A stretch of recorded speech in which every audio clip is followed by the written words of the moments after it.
business owner from Spartans.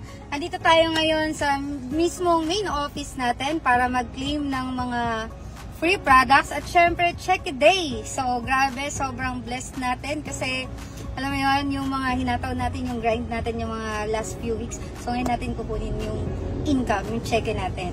So samahan nyo ako kasi it's a very long day and alam ko na marami kayong ma-inspire sa mga makikita nyo ngayon. Okay? Let's go!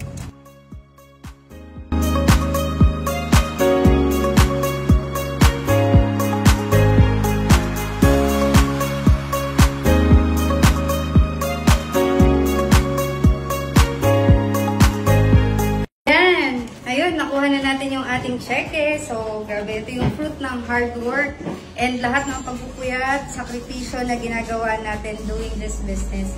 Diba? So, sobrang worth it yung rejection, lahat ng mga hirap, pagod nito mga nakaraan kasi grabe, diba? Marami na naman tayong matutulungan ng dahil kay Spartans. Diba? So, kung nanonood ka ngayon, ayan, PM mo lang ako kung interested ka.